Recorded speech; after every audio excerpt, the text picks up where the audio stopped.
Ea nahi dudan, jakina. Eta argiaren fakturan aurreztea. Eta gasarenean. Ona da planetarentzat. Eta orain diru laguntzak dituzte. Inbertitu efizientzian. Egin zure etxe bizitza efizienteagoa eta jasangarriagoa. Eta aurrezten lagun diezazula. Birgaitze eraginkorra.laboralkutxa.eus.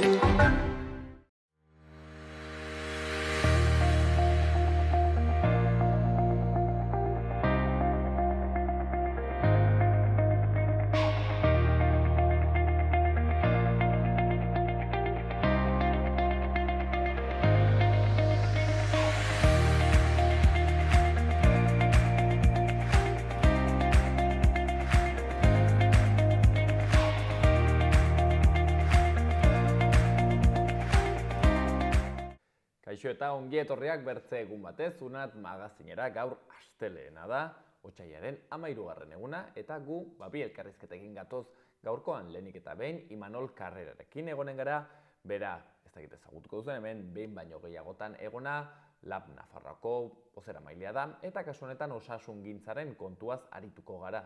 Alde batetik, esklusibotasunaren aferaz, badakizu ere Labek mahai gaineratu duela argitaratu du, kasu bat badagoela Lizarran non mediku batek esklusibotasuna kobratzen badu ere, gero bere kontsulta pribatua badu, kontu horretaz arituko gara, baino baita ere, otsailaren 14 asteazkenean, 8:30 egonen den manifestazioz eta osasungintzako grebaz. Guzti hori, Imanolekin, baina bigarren elkarrizketan bertze kontu batekin arituko gara, kultura arloan murgilduko gara, kasu honetan Ane Garziarekin. Bera, Mejillon Tigre talde antzerki taldeko kidea da, eta hitz esanak, espektakulua, performantzea ez da antzerkia, errezitaldia da, horren inguruan arituko gara. Guzti hori baino lehen, betiko dukiekin hasiko gara.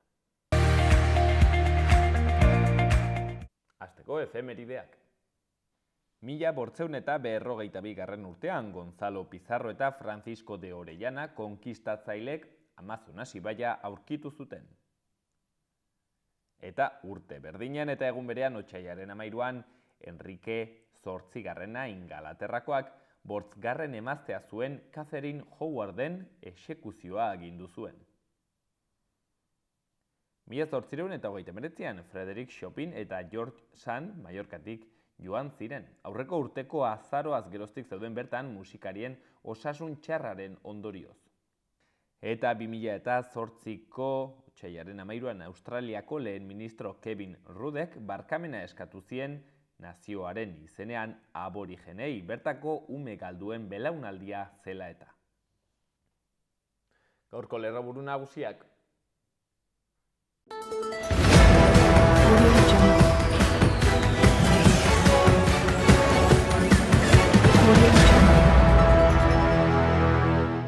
Nafarroko eta Espainiako gobernok aurrera doaz San Cristobal gotorlekoa memoria leku izan dadin. 112 larrialdietarako telefonoak 700.000 dei baino gehiago jaso zituen foru erkidegoan 2022an. Zientzilari ilustratuak erakusketa zabaldu da, artearen bidez emakumeak zientzian duen papera aldarrikatu eta ikusarazten duen erakusketa. Oilo konseilariak Francisco Belaza Fernandezen gorpuzkiak senidei eman dizkie. Nafarroko museoek inoizko daturik onena izan dute 2022an 269.876 bisitarirekin. PSNek eta Navarra Sumak Maineru eremu mistoan sartzeko lege proposamena atzera bota dutela eta protesta egin dute dozenaka herritarrek Maineru herrian. Iruñeko udala eta Lizeo Monjardin ikastetxe elkarlanean ari dira Lezkairun udal lurzati bat birnaturalizatzeko. Akuabos San Agustinek San Valentin eguna ospatuko du Debaldezko matrikularekin kirol instalazioan abonatzeko. Pamplona Akzion musikal zikloak ganbera musikaren etorkizuna erakutsiko du interprete gazten 6 kontzerturen bidez otsailaren 13tik 22 kontestablen. Baztan ikastolak Baztango udalarekin batera aurren beldurrari buruzko solasaldi antolatu du martxoren 14an asteartean. 5 Arizkunenean Albaro, Beñaran izanen da hizlaria, psikomotrizista eta pedagogoa.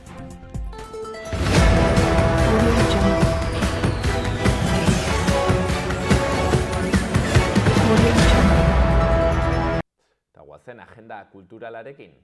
Asteartean zinema eta zientziaren zikloaren barnean, 6. edizioan zehazki, zenbait film eskainiko dira jatorrizko hizkuntzan euskarazko azpitituluekin. Haien artean, Madame Curie, Elisa Jimenez Izalen aurkezpenarekin. Golen Baiona Zinemaretoan atxaldeko 7:00. Eta Cibibox Kondestableen 7:30 Dardara dokumentala eskainiko dute Berritxarrak taldea hizpide duen obra. Asteazkenean, bertsoaroaren barne, gazteen bertso saioa Laban arratsaldeko 7:00. Hauek izanen dira saioan parte hartuko duten bertsolariak, Beñat Astiz, Bittori Elizalde Eki Mateorena, Irantzu Idoate Izaro Bilbao Maili Agirre, Gaia hartzailea berriz Iratxe Musika izanen da. Eta 6:30 Milagrosako liburutegi publikoan irakurle taldea elkartuko da 33 Ezkil liburuaren inguruan solasteko. Larunbatean Eskabidean taldeak kontzertua eskainiko du atxaldeko 6:00 Txantreako Malatesta pizzerian. Eta igandean Iruinkokoa, Iruñeko Inauteri Euskalduna otsailaren 19 egun osoan zehar izanen da. Ikus ditzagun baitere gaurko egunkarien azaletan ze berri nagusi ditugun. Diario de Notiziasen Euriborraren gorakadak tasa aldakorreko 60.000 hipoteka ingururi eragin die Nafarroan. Bortz finantza erakundeek negozioaren 80% kontrolatzen dute dagoeneko. Azken 15 urteetako bankuen kontzentrazioak erdira utzi du herritarrentzako finantza eskaintza. Argazkian berriz Osasunako Kike Baraja atzo kapitain. Izenburuan Osasuna 30 puntura iritsi da. Talde nafarrak berdinketa bat lantzen du Valladoliden aurka. Berri gehiagotan, Mir gehiagoren prestakuntzak medikuen erretiroak konpentsatzen hasi du osasunbidean. Baitere Nazio Batuen erakundeak onartu du laguntza ez dela iristen Siriako eremu matxinatura eta medikuen sindikatuak oportunistatzat jo du gainerako langileen greba. Diario de Navarran, 100 aurretatik bat bihotzean malformazioren bat duela jaiotzen da, jarri dute lerroburu nagusian. Nafarroan ia 5.000 aur jaio berri izaten dira urtero. Argazkian, bertze kontu bat, Osasuna eta Valladolid futboleko. Argazkian berriz bertze kontu bat, Osasuna eta Valladoliden arteko partida. Izenburuan, Osasuna burdinezkoa. Defentsa maila onak puntu bat ematen du partida batzuetan. Bertze berri batean, Javier García, Nafarroko PP-ren presidente eta hautagaiaren hitzak. Esparzak PP edo PSN-ren artean aukeratu behar zuen eta sozialisten alde egin zuen. Kontu gehiago, De La Fuente eta Ramirezen hitzak ere, Goya ikaragarrizko subidoia izan zen, Maldita filmeko film labur dokumental onenaren irabazleek film gehiago zuzenduko dituzte elkarrekin. Eta gara egunkarian, Nafarroan medikurik ez izatea ez da soldata baxuen errua, lerroburuan diotenez. Medikurik ez da ohikoa da estatu osoan eta erkidegoek soldata hobeak lortzeko ahaleginak ez du funtzionatu. Argazkian, Nixi abeslaria. Izenburuan, bere hitzak, ezer ez edukitzetik nator eta lortzen dudana apurra baloratzea gustatzen zait. Berri gehiagotan, Jose Arregi omendu dute bere heriotzaren 42. urtemugan. Baitere, inteligentzia artifizialak teknologikoen arreta bereganatzen du eta errusiar artilleriaren suak eraso masiboa iragartzen die Ukrainarrei. Eta Euskal Herria irratian, herri nagusian, futbola. Osasuna, Valladolid, huts eta hutsekoan izenburuan, banan-banan batzen. Partidu sufritu baten ostean gorritxoek irabazteko aukerak izan zituzten Tximi Abilaren eta Brasanazen erremateekin. Aridane izan zen hoberena eta Iker Muñoz gazteak debuta egin zuen lehen taldearekin. 5. txarteloria ikusita Abila eta Juan Cruz baja izanen dira Real Madriden aurka, Torro min hartukin erretiratu zen. Alboko berrian, Osasunbideko sindikatuek otsailaren 15ko grebaren garrantzia azpimarratu dute eta Euskal Herria irratian elkarrizketa egin dute. Eta azkenik, Nafarroan dantzak izan duen bilakera landuko du Hortzadarrek.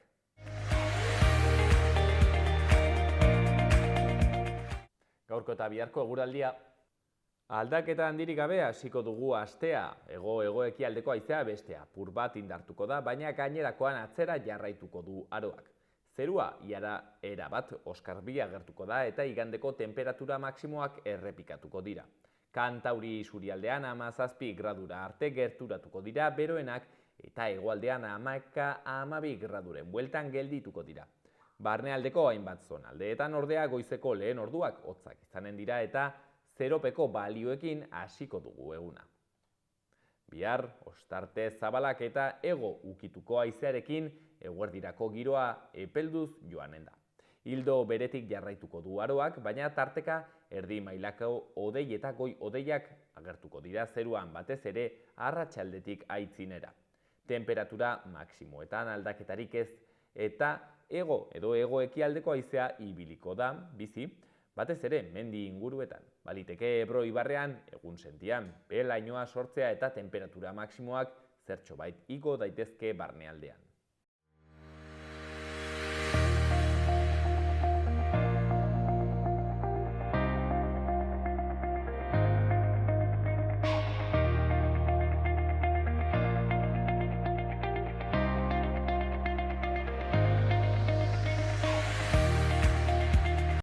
Osasungintzaren kontua, Nafarroan pilpilean dagoen afera, azken aldi honetan, 15ean greba deialdia egin dute, hainbat sindikatuk, ez bakarrik gainera osasungintzako jendeari dei egin ez grebara joateko, baizik eta administrazioako jendeari, orokorrean ere luzatuz, gonbite hori, eta horrez gain, bertze kontuekin batera, Labek kasu bat argitaratu du, mahai gaineratu du, zer eta Lizarrako mediku batek, kasu honetan, esklusibotasunaren kontu horrekin, esklusibotasuna kobratu bai, baina bere kontsulta pribatua ere omen zuen.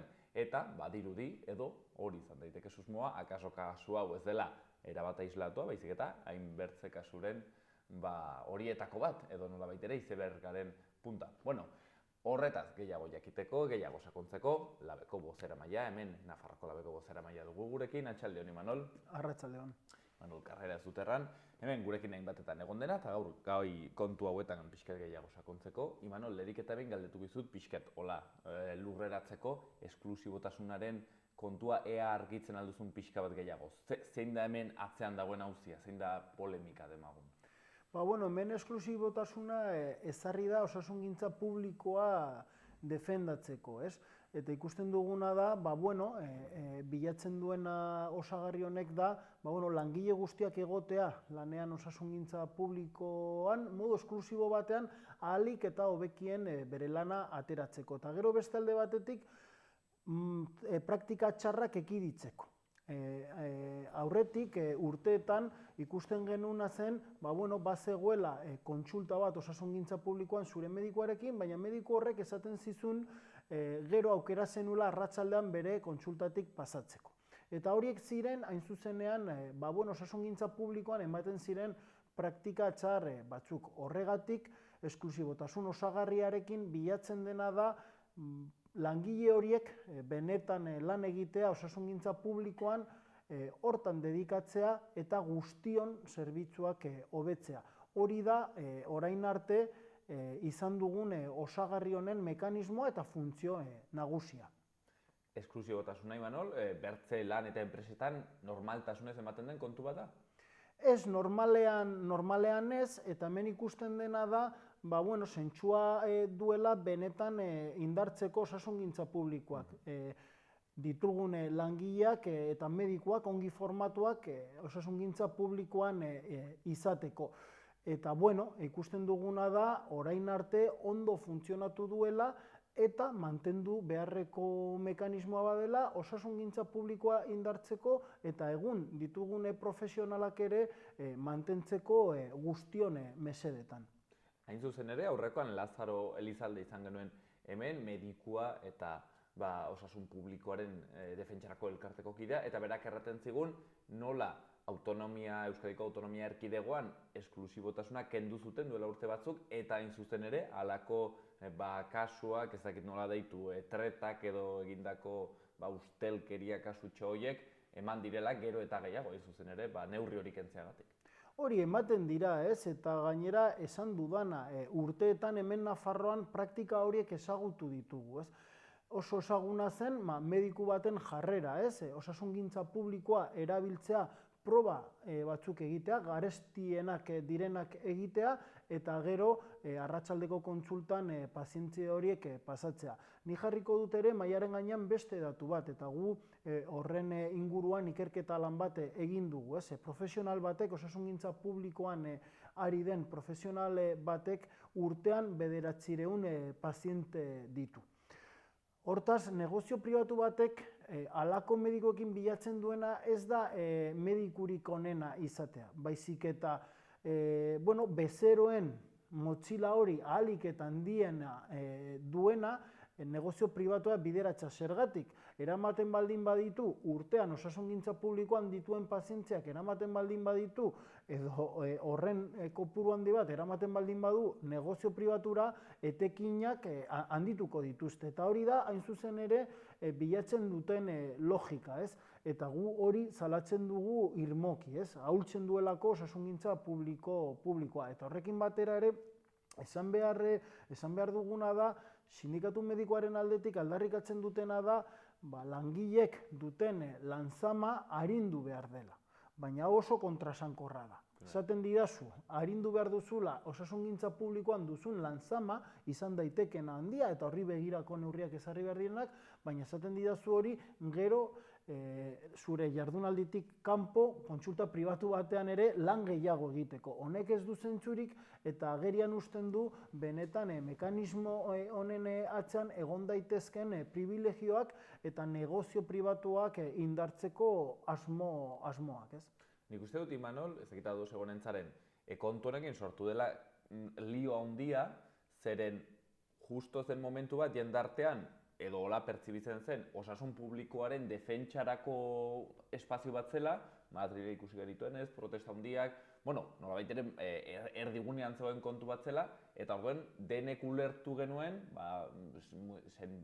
medikoen sindikatuak, esklusibotasunaren kontu hori aldarrikatzerakoan, ari zirela nolabait ere publikoaren defentsan. Ez dakit, baliatu dute ez, baliatu dute momentua, zuzen ere, aldarri hori sartzeko hor nolabait. Bai, balia dute, eta nik uste dut beraien aldetik ez dela oso zuzena izan.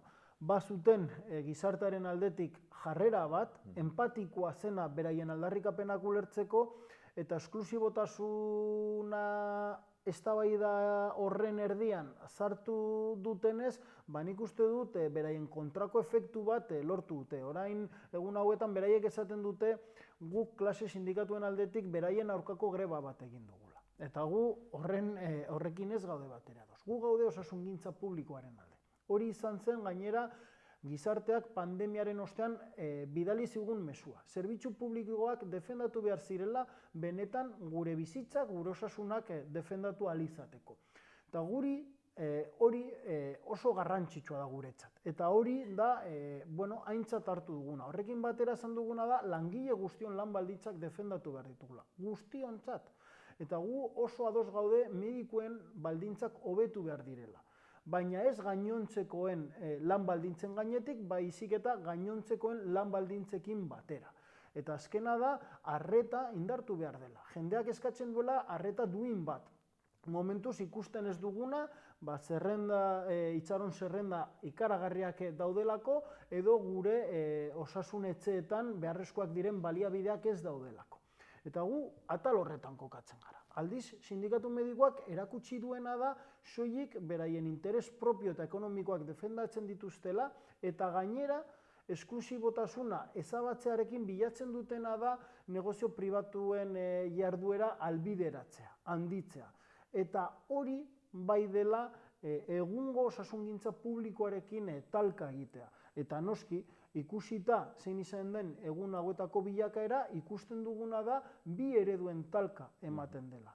Eta guk esaten duguna, gu osasungintza publikoaren alde, zerbitzu publikoan alde. Eta beraiek argitu behar dute non dauden eta zer egin nahi duten. Baina entzun dugunagatik 15ean ez dira mobilizaziora aterako eta ez dute greba egingo. Hortaz oso agerikoa da beraien aldarrikapenak eta beraien interesak kokatzen direla gizartearen gehiengoaren aurka. Are, errango zenuke, hauek pribatuaren aldeko apustu bat egiten dutela? Bai, beraiek ulertzen dute osasungintza oinarritzen dela lankidetza publiko eta pribatuan. Eta guretzat ikuspegi hori traketsa da. Eta guk esaten duguna da, indartu behar duguna da osasungintza publikoa. Osasungintza publikoak izan behar dituela baliabideak, beharrezkoak diren baliabideak, beharrezkoak diren ikerketak egin alizateko, beharrezkoak diren probak egin alizateko, beharrezkoak diren tratamenduak emateko, modu zuzenean. Eta guk aldarrikatzen duguna da, zerbitzu publikoen bidez bideratu behar dela. Beraiek aldiz esaten dutena da, hemen gauzak funtzionatzen dutela beste modu batean. Eta beraien jarduera ere, bateragarri izan behar dela eremu publikoarekin, baina horren inguruan esperientzia dugu eta badakigu hori guztion kalteetan dela eta horrek ahultzen duela osasungintza publikoa. Horregatik ez gaude bat ere ados beraiek bilatzen duten horrekin eta esan behar da erabat kontraesankorra dela. Jarriko dut honekin adibide bat, eta izan den pasaden astean nik emandako agerraldian kazetari baten aldetik egin zitzaidan galdera. Eta berak esaten zidan, guk aipatu genuen kasu horren harira, mediko hori bazuela esperientzia handia, ona zela, orduan ez zuen ulertzen zergatik guk esaten genuna berak ezin duela lanik egin eremu pribatuan guztion eskura egon alizateko. Ni erabat harrituta geratu nintzen, eta zanean baina nola? Eremu pribatuan ari baldin bada, horrek ez du albideratzen guztion eskura izango dugula, kontrakoa, nik esaten nion. Guk nahi duguna da mediko hori osasungintza publikoan aritzea, guztion eskura izatea. Eta eremu pribatuan kokatzen baldin badu bere jarduera, bakoitzaren poltsikoen arabera izango du aukera edo ez mediko horrekin kontsulta izateko, ez?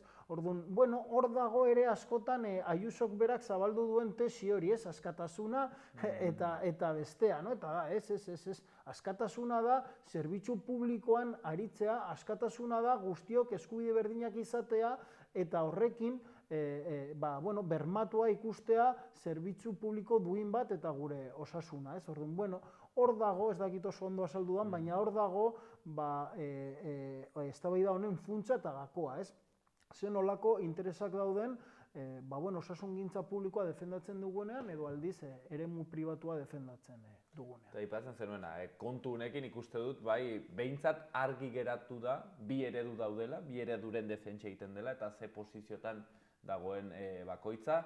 Gero ere ez dakit sentsazioa duzuri Manol, galdu duela indarra, pixketarran duzu nolabait ere gaizki atera zaiela ez dakit jokaldia, hasi zirela segurazki indar batekin eta gero jendea joan zenean ikusten zertan datzan kontua, pixketez, haien grebak ere beiti egin duela, nahiz eta edabide batzuetan, ez Diario de Navarran, ematen duten presentzia segurazki ez da proportzionala duten indarrarekiko. Baina, bai ez, pixket ikuste jendeak hartu dela ez dakit desilusio edo deskredito punto bat honekin. Bai, nik uste dut horrela izan dela, eta beraien aldetik akats estrategiko bat izan dutela. Lehen aipatu bezala bazuten gizartearen aldetik aldeko iritsi bat, eta momentu batean oso agerian geratu da, azken finean soilik beraien interesak bilatzen zutela, eta horrekin batera negozio pribatuak albideratzea. Eta horre beste klabe bat, zuk aipatu duzuna, eskuin mediatikoaren papera zin izan den. Orain arte, eskuin mediatikoaren papera zen greba hau bultzatzea, hein handi batean gobernuaren desgastea suposatzen zuelako, eta helburu horrekin egiten zutelako. Aldiz, klase sindikatuok mailaren gainean beste greba bat jarri dugunean, pasaden astean publikatzen zuten, ez zela grebetarako momentua, jendeak nahi zuela zerbitzuak bermatuak izatea, baina ez egunero greban egotea, eta nahiko bitxia zen. Zergatik egin zuten aldaketa hori? Ikusten zutelako hasieran bazela, gobernua desgastatzeko greba bat, baina orain badela ereduen inguruko greba bat, eta ikusten dute, hasieran lobby baten aldarrikapena zena bihurtu daitekeena da, edo bilakatuko dena, zerbitzu publikoen aldeko olatu batean. Eta nik uste dut hor dagoela momentu honetan ere eskuin mediatikoak dituen kontraesan horiek. Azken finean, lortu dugula gizartea asteazkenean kalera ateratzea egokiak diren, gure usteaz egokiak diren parametro batzuetan. Eta da, zerbitzu publikoen defentsan, langile guztion lan baldintzen defentsan, eta behar dugun arreta duin horren defentsan. Hori klabea da, eta nik uste dut garrantzitsua izango dela ere, aurrerantzean aurrera egiteko. Azken finean, privilegio kontu hauekin ikusten duguna da urteetan ikusi duguna. Badirela, erregimena eta aldaketaren aldeko talka bat, ez? Erregimena mugitzen da bere privilegioak mantentzeko, eta ikusten duguna da sindikatuak eta eragile sozialen aldetik mobilizazioak sustatu behar ditugula beharrezkoak diren aldaketak bultzatzeko. Eta hori da, hain zuzen ere, guk momentu honetan ikusten dugun auzia eta talka, eta horretan badugu asko egiteke. Eta erregimen hori, segurazki ere pentsatu dut, ikusiko dela jendearen jatorria begiratzen badugu, ez? Nor dagoen sindikatu medikoan, nor dagoen eskuin mediatikoan erraten zenuen, nor dagoen, ez? Gobernuko eskuineko alderrietan, segurazki ere partekatzen da opusen inguruko, ez? Zirkulo horietan, segurazki ere badago nolabait ere batasun bat, ez dela kasualidad, ez dela inozentea, baizik eta baduela bere zergatia erregimena aipatzen zen kontzeptu hori. Imanol, aipatu duzue Lizarrako kasu hori, atera duzue mahai gainera, eta aipatzen zenutena da, batetik, hau izan daitekeela, ez kasu aislatu bat, erraten genuen moduan, baizik eta izeberg baten punta, izan daitekeela zerbait haunditzetan ematen dena, eta beraz, gobernuari eskatzen diozue, honen inguruan, ikerketa bat egiteko. Bai, hori izan da, ez? Pasaren astean publikoa egin zen guk konpartituako dokumentazioa, eta dokumentazio horretan ikusten genuna zen esklusibotasun osagarria kobratu arren eremu pribatuan lanean ari zen mediku baten lehendabiziko kasua, ez? Izan zitekeen lehendabiziko kasua. Kasu hau izateko egin dugun ikerketa lana ez da oso handia izan eta oso oinarrizkoa izan da zoritxarrez.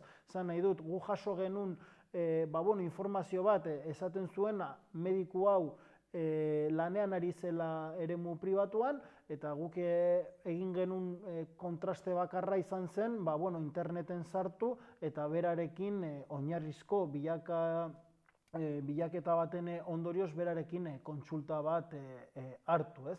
Eta ondoren, administrazioarekin egin genuen kontraste izan zen, mediku honek esklusibotasun osogarria jasotzen zuen, eta baiezkoa jaso genuen, ez?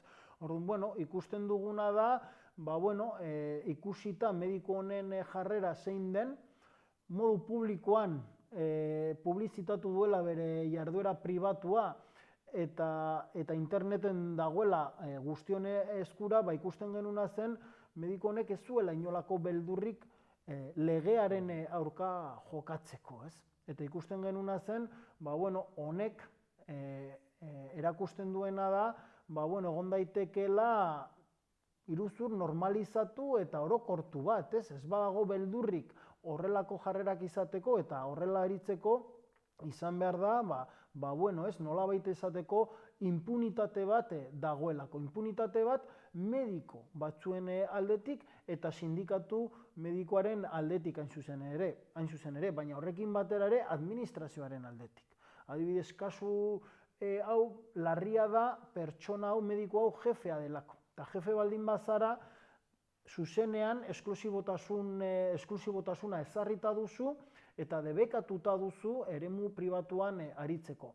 Guk bagenekien eremu pribatuan ari zela, administrazioak ere bai. Eta administrazioak ez zuen ezer egin. Orduan, administrazioak berak argitu behar du zergatik albideratzen duen halako jarrerako edo halako praktikak, ez? Eta bestalde batetik ikusita nola izan den hau, orain ulertzen dugu hobeto sindikatu medikoaren aldarrikapena. Sindikatu medikoak garrantzi handia eman dio esklusibotasunaren auziari, eta izan da, hain zuzen ere, orain arte legetik kanpo egin den prozedura bati segurtasun juridiko bat emateko. Egin dutena izan da, gobernua, orain arte horrela funtzionatzen ari gara, baina hau ez da modua. Orduan, mesedez kendu esklusibotasuna, Horrela, eremu pribatuan lan egiteko aukera izango dut, baina horrekin batera ere osagarria jasotzen jarraituko dut. Hori izan da hasiera-hasieratik sindikatu medikoaren asmoa, helburua, eta kasu honekin ikusi duguna da zergatik egiten duen horrela. Eta ikusten duguna da egiten duela segurtasun juridiko osoarekin bere privilegioak mantentzeko. Orduan, hori da modu laburtuan eman den kasua eta eman den logika honen atzean. Manol, bertze kontu bat akitzeko, 15ean aipatu dugu, greba deialdia egin dute, hainbertze sindikatuk. Konta guzu, nork deitzen du, nork ez du deitzen, nor dago gonbidatua greba honetara? Bueno, greba hau esango nuke langileen aldetik atera dela, Osasun bidetik argi ikusi zuten kalera jo behar zutela aipatu bezala benetan zerbitzu publikoak, osasungintza publikoa defendatzeko eta horrekin batera beraien lan baldintzak defendatzeko, guztion lan baldintzak defendatzeko eta beraiek lideratuta administrazio osora zabaldu den greba deialdi bat izango da. Ikusi dutelako besteek ere garrantzitsua dela denok batera kalera ateratzera zerbitzu publikoen alde. Eta hori da hain zuzen ere asteazken honetan otsailaren 15ean gertatuko dena. Orduan, bada aukera bat lehen arreta indartzeko, hori da gure aldarrikapen zentral bat, lehen arreta duina izatea herri eta auzo guztietan gure eta guztion osasunak zaintzeko, baina horrekin batera ere langile publiko guztien eta personal osasun langile guztien lankargak, lanzamak funtzionatzeko erak hobetuko lituzken neurri batzuk ere planteatzen ditugu, eta hori izango da gure ikurra benetan asteazkenean aldaketa batzuk lortzeko. Ni atzo esaten nuen Twitterren, Laster jaba gaudela, merezi duen astean, horretan gaudela, eta nik uste dut aukera izango dugula borrokatzeko beharrezkoak ditugun gauzak, pandemiatik ona aldarrikatu ditugunak, eta nik uste dut aukera ederra izango dugula herritarrok langileekin batera kalera ateratzea. Eta esan behar duguna da, honen inguruan eman dela, batasun bat, kenduta osasun bedean erizainen sindikatua eta sindikatu medikoaren jarrera, kenduta AFAMNaren jarrera ere administrazio osoan, gainontzeko sindikatu guztiak, klase sindikatu guztiok, greba honetan ezartu gara, benetan batasun horretatik langile guztion eta herritarren guztion eskubideak defendatzeko. Orduan nik uste dut aukera polita izango dugula, esan bezala asteazken honetan mobilizatzeko, eta ni arreta berezia jarriko nuke arratsaldeko 5:30 bus geltokitik egingo den manifestazio horretatik parte hartzeko, ze benetan mobilizazio jendetsua erakusten baldin badugu, hainbatean eskuinaren aldetik bultzatzen diren ereduak geldituko ditugu eta egungo gobernuaren jarrera ere aldatuko dugu. Beraz dena nolabait esateko irabazteke dugu, eta konpromiso eta konbizio horretatik abiatzen gara urratsak emateko. Greba hau, ze luzerakoa deitzen da, zenbat egun, mugagabea da, nola da? Momentu honetan soilik otsailaren 15ean egingo den greba bat izango da, baina noski ikusita greba honen eragina zein izango den, eta irekitzen diren aukerak baloratu daiteke bestelako urratsak ematea norabide batean.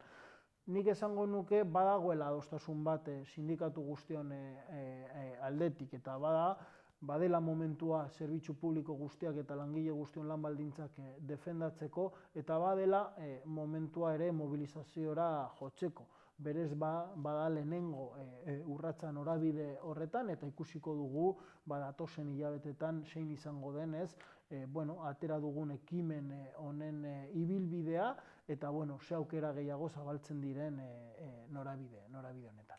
Manol, akituko dugu eskatzen, ezagit, aipatu zuen neurri horietako behintzat baten bat aipatzen albaduzu, zer eskatuko diozue demagun konkretuan gobernuari? Bai, gobernuari esan dioguna da, adibidez, osasungintza publikoari dagokionez, aurrekontuan bideratzen diren kopuru handitu behar dela eta 25%ra pasa behar dela. Hau da oso neurri zehatza, baina neurri honek ematen duen dimentsioa da Europar mailan beste herrialdetan dagoen osasungintzaren inguruko maila, ez? Eta hau oso garrantzitsua da, norabide horretan urratsak ematea. Eta horrekin batera plan bat egitea lehen arreta indartzeko. Herri eta auzoetan mobilizazioak daude eskaera horrekin. Orduan plan bat egin behar da benetan baliabidekin, materialekin eta humanoekin aurrera urrats batzuk emateko lehen arretan. Eta hirugarrena aipatzeko izango zen alde batetik langileon lan-zamak arintzea, txanden kudeaketa, kaskarrak direla langileentzat, baina ere administrazio osoarentzat, dirutza uzten duelako txanda kontu horreten, horretan neurri zehatz batzuk planteatzen ditugu langileen funtzionamendua hobetzeko eta horrekin batera ere soldatei dagokienez ikusten duguna da orain arte langile publikoek galdutako eros-ahalmena berreskuratzea. Esan behar dugu azken urteetan galdu duten kopurua 20%an kokatzen dela eta planteatzen ditugun igoerak norabide batera doaz galdutako diru hori berreskuratzeko eta izango litzateke urteetan 3,8ko igoerak bermatzea galdutako eros-ahalmen hori berreskuratu arte. Hauek dira laburbilduz eta modu zehatzan egiten diren aldarrikapen batzuk eta esan bezala hauek guztiak bat egiten dute langile guztien aldarrikapenekin, baina bereziki eta batez ere kaletik, herri eta auzoetatik, herritarron aldetik eskatzen ditugun aldarrikapen horrekin. Eta gauzatzen baldin badira, esaten duguna da, jendeak ikusiko dituela zeintzuk diren aldarrikapen horiek eta beraien alde eta eragin ona izango dutela, esan bezala, hitzorduak eskuratzeko edo zure medikuarekin aukera guztiak izateko. Horretan gaude, horiek dira, esan bezala, guztion artean adostu ditugun aldarrikapenak eta horrekin aterako gara kalera. Otsailaren 14an beraz, kalera aterako dira, greba eguna, agituko dugu deialdiarekin, erran dugu, atxaldeko 7etan? Arratsaldeko 5:00 bus-geltokitik. Arratsaldeko 5:00 bus-geltokitik, egonen da, mobilizazioa hemen Iruñean, osasun publikoaren alde aldarrikatzeko, defentsa egiteko, hemen Imanolek aipatzen zituen aldarrikapen horiek, bertzak bertze egonen direnak, mahai gainean. Hemen txen, aipatzen genuen, bi eredu talkan Nafarroan ikusitugu zein den ereduetako bat, eta 15ean kalera aterako da bertze eredua. Gaurkoan guzti hau kontatzen hemen, Imanol Karrera, Lab Nafarroako bozeramailea. Mila esker handitz. Mila esker zuei.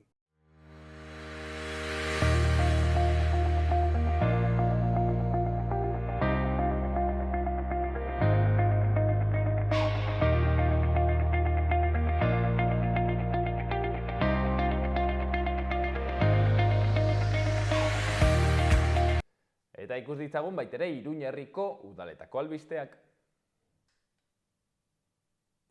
Antxoengo udalak ohiko hitzarmenak sinatu zituen udalerrian futbola eta saskibaloia sustatzen duen Gazte Berriak Futbol Kluba eta Gazte Berriak Saskibaloi Klubarekin. Denboraldi honetan, Gazte Berriak Futbol Klubak 426 futbolari izango ditu areto futbolean eta kanpoko futbolean. Aranguren Ibarrean komunitate energetikoa sortzeko prozesu parte hartzailea aurkezteko 2 bilera deitu dira. Hortzen webgunean duzu informazio guztia. Iruñean udala eta Monjardin lizeoa elkarlanean Lezkairu auzoko lursail bat birnaturalizatzeko. Bigarren hezkuntzako lehen solairuko ikasleak ostiral honetan landare autoktonoak, hala nola arteak eta zuaiskak futbol zelaiaren inguruan landatzeko bildu dira. Eta baita ere Aquabox San Agustinek San Valentin eguna ospatuko du doako matrikularekin kirol instalazioa abonatzeko interesa dutenek San Agustinen 9:17 zenbakietan izena eman dezakete 8:00-etatik 10:00-etara. Eta udal aurreskolak 900 plaza dituzte 2022-23 urterako, martxoaren 6-tik 17-ra ematen ahalko da izena. Itxita egongo da datorren ikasturtean foru araudira egokitutako duten erreforma integral bati aurre egiteko espazio batuetan.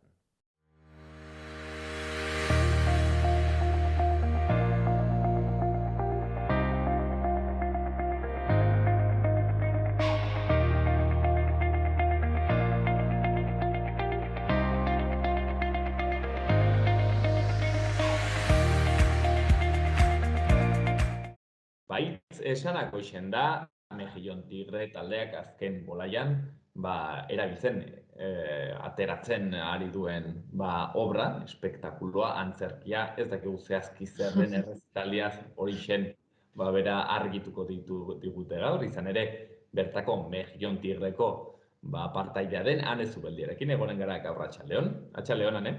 Kaixo, Arratsaldeon. Mila esker gurean ere egoteagatik, Ane. Hitz esanak, hortik hasiko gara, antzerkia da, errezitaldi bat, argitzen hau da. Galdera ona.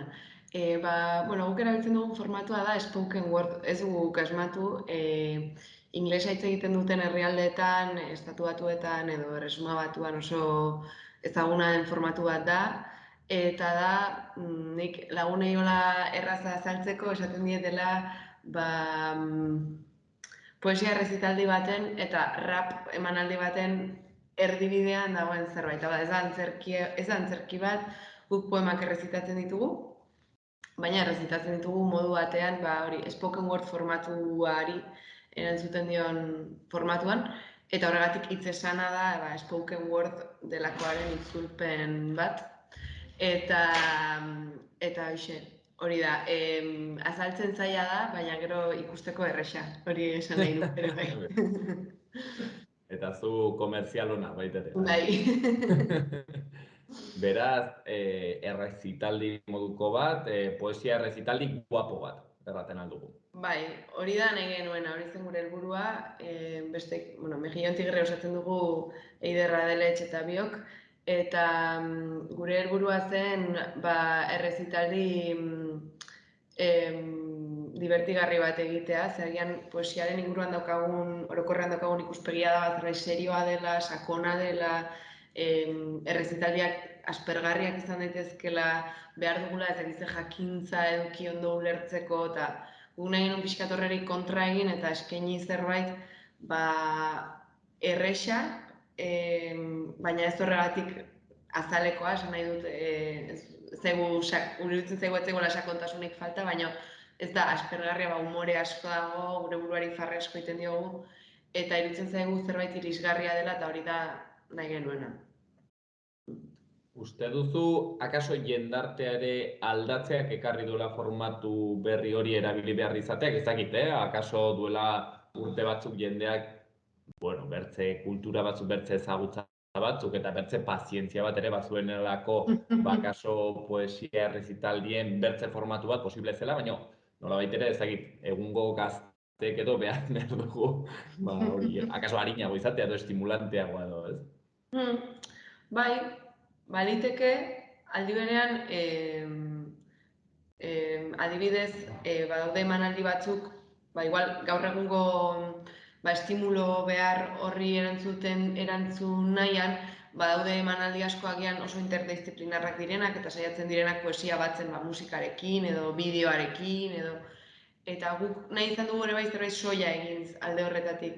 Entretenimendua nolabait esateko dago gehiago guk entonatzeko dugun moduan edo aukeratu ditugun gaietan eta gure txisteetan edo humorean, ez hainbeste, ez da oso artifizialik, esan nahi dut, ez da alde horretatik superberritzailea edo oso interdisciplinarra, da gehiago non jartzen dugun fokoa eta guk jarri nahi izan dugu errezitatzeko moduetan eta gaietan eta pixka bat seriedade hori arintzean. Eta uste dut entretenimendua datorrela agian arintze horretatik, bai. Ez dakitan gai konkretu batzuk jorratzen dituzuen, ez dakit, zer kontatzen aldi guzu horretatik?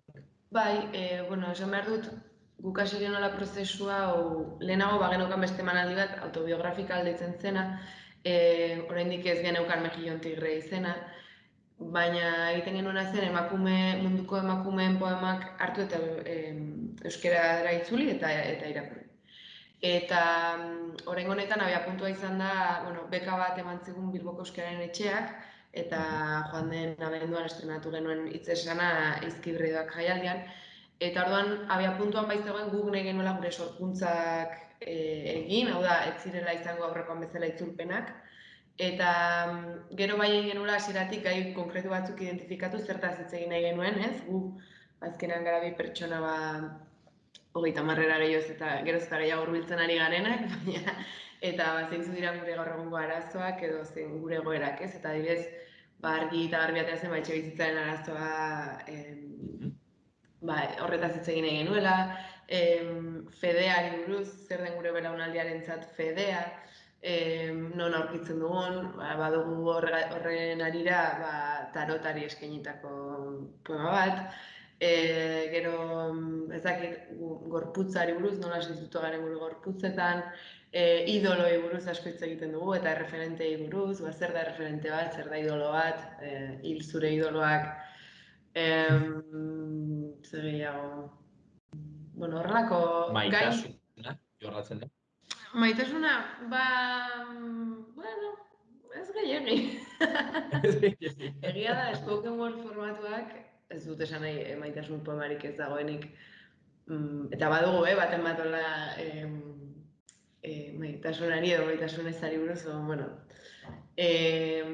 baina spoken wordak normalan jorratzitu gai politikoak, eta maitasuna ere bada politikoa, baina egia da jorratzen dituela askotan gai kolektiboak eta pixka bat gizartean daudenak hola presente. Eta egia da, alde horretatik, ez dugula jo, afektibitatea agertzen da, askotan, eta zehar lerro bezala agertzen da, baina igual ez da gai bezala poemetan agertzen. Hortan ere bai agian kontra egin nahi izan diogu poesiaren tradizio ohikoari. Bai. Maitasuna, eriotza ez da jorratzen den, baina ja horiekin beteko zen poesia klasikoaren gai zerrenda, zuek kasu honetan bertzelakoak egiten zait gainera egundokoa zer eta etxe bizitzaren gaia jorratzea poesiaren bitartez. Eta bertza aipatu duzuna eski interesgarria, fedearena. Ez dakit, harritu dit zeren pentsatuko nuke, gai bat orain igual gaztei ukitzen ez diguna da fedearena. Baina akaso bai, akaso ez digu ukitzen ezagite Elizako fedeak, baina bai bertze fede, ezagit mota batzuek edo nonbaiten bilatzen dugula utxune hori betetzea, ez? Atzoari ginen solasean, eta ostra, ezagitzen bat jende ezagune gure inguruan adibidez horoskopoaren aferarekin daude, vamos. Hau ez, emozionatuak, orden, ezagite hortik joaten diren tiroak. Bai, hori da, bai, fedearena kurioso da, azkenan esango nuke gu gaudela erdibide batean.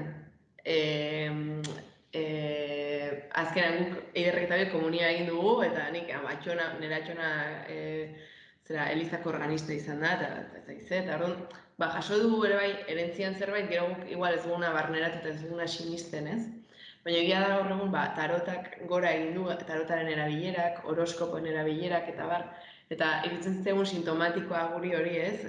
Bukatzen dugu ez Elizan ez dugu sinisten, edo Jainkoagan ez dugu sinisten, ez dugu erlegio honetan sinisten, baina behar dugula beste nonbaitetik elikatu ez dakit, utxune existentzial deitu, pixkat totxo jartzea litzateke, baina behar dugula beste nonbaitetik jaso ziurtasun horiek, ez? Eta adibidez guk tarotarena kokatu dugu, azkenan dela oso erlijio aproposa garai kapitalista, konsumista honetarako, zera niri buruz esaten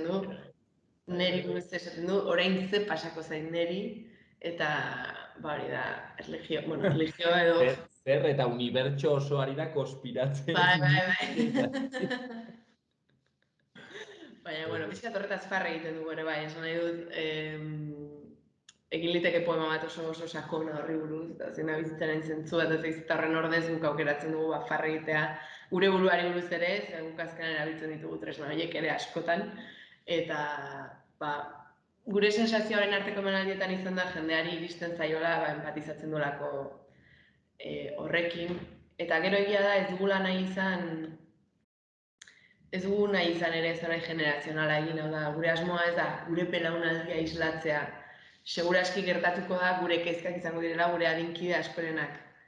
Baina gure asmoa ez da izan ahotsa ematea belaunaldi oso bati, ze hori asmo handiegia da eta oso zaila. Baina, egia da, azkenan gure ingurukoen kezkak eta gureak askotan antzekoak direla. Hala da, formatu diferentekin akaso, baina ez, gai handiak azkenean hor daude aurpegi diferentekin. Hane, egin dituzue, emanaldi batzuk, hain zuzen ere, hemen Laban ibili zineten, duela zenbait aste, urtarrilaren 20an okerrezpanago. Ez dakit, orokorrean, ze erantzun, ze feedback sentitu duzue publikoaren partetik? Egia esan superrona, oso pozik gaude. Zegia da azkenan gure paja bat dela, esan dut, orain konturatzen garela jendeak konektatzen duela gurekin, baina azkenan dira gure poemak eta gure gauztak eta gure umorea, ez? Eta ikusten ari gara, jendeari gustatzen ari zaiola, jendea hurbildu da gure emanalditara, eta hori ez da gutxi, ze garai honetan olako proposamen batek ez dakigu neurtzen zeleku eduki dezaken edo, ez? Irutzen zaigulako orokorrean kulturan eta jendea gerturatzea edozein emanalditara zaila dela, baita kontzertuak direnan ere. Eta orduan oso pozik gaude, egon gera Laban, Anoetako gaztetxean ere bai, Bilbon estrenatu genuen joan den abenduan, eta orokorrean, momentuz, jendea gerturatu da, jendea pozik geratu da, eta deitu digute ere bai, agian etorri da norbait ikustera gustatu zaio eta beste norbaiterako deitu dugu. Eta martxotik aurrera baditugu emanaldi batzuk lotuta eta egia esan oso pozik gaude. Egia da, aurrekoan atera kenduta Laba eta Bilbo, deitu digutela Gipuzkoatik eta ematen du ez dugula hemendik atera nahi, baina guk nahi dugu atera. Gipuzkoa txozale porrokatu horiek izaten dira. Onjozaleak eta bertxozaleak da dire Gipuzkoa nortik etorriko da. Ibiliko zarete martxoan hemen Nafarroatik non baiten?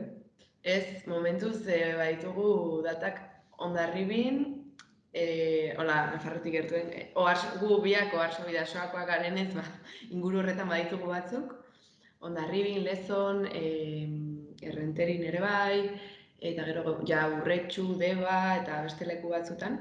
Baina egia esan gure asmoa bada Gipuzkoatik ateratzea mesedez. Eta saiatuko gara bai Nafarroara joaten faltik gabe, Bizkaiara eta Arabara ere bai, eta alba dugu Lapurdi, Baxe Nafarro eta Xumeroa ere bai bisitatu, jungo gara. Egia da, gu biok lanean gaudela eta gaudela beste zerbait egiten duguna, baina ez dugu nahiko genuke zabaldu gure hitz esana. Orduen hortzen dago, konpitea ikusten ari den pertsona ororentzat, bere herriko kultur teknikariari errateko, aldi bat eben Ane Zubeldiari, eta hortzen, Mejion Tigreren emanaldi interesgarri hori, hitz esanak, poesia gaurkotu moduko bat, botane, bai? Ez bai, nahiko balu norbaitek badugula Instagrama, Mejion Tigre, eta bestela Gmaila ere badaukagu, mejitigre@gmail.com, eta norbaitek nahiko balu horra idatzi, prest joateko behar den tokira. Hortzen, Ane Zubeldia, Mejion Tigreko kideetako bat, gaur gurean kontatzen, espektakulo honen nondik norakoak, behintzat hor mai gainean uzten amua, ea norbaitek egiten dion ozka, eta gozatzen duen espektakulo honetaz, niri duritzen zait, egundokoa poesia ere bai. Aski disiplina eder hori, nolabait ere gaurkotzea behintzat errestea, zeren hori ere batzutan eskertzen da, egia da, seguraski ere dena gai izan marko ginela, Shakespeare irakurtzeko, baina egia da, ez dela ala, eta batzutan poesia egiten zaigula kontu bat iluna, lehiorik ez duena ez dakigula nondik hartu, eta segur naiz olako kontuek, hain zuzen egiten diotela mesede handia disiplina eder honi. Ane Zubeldia, mila esker handit. Mila esker zuei.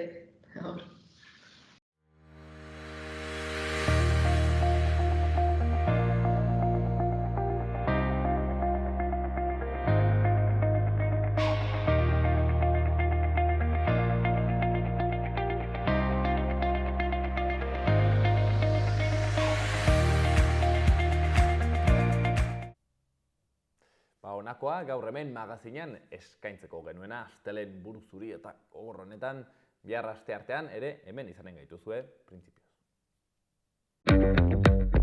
Ea nahi dudan, jakina. Eta argiaren fakturan aurreztea. Eta gasarenean. Ona da planetarentzat. Eta orain diru laguntzak dituzte. Inbertitu efizientzian. Egin zure etxebizitza efizienteagoa eta jasangarriagoa. Eta aurrezten lagun diezazula. Birgaitze eraginkorra.laboralkutxa.eus.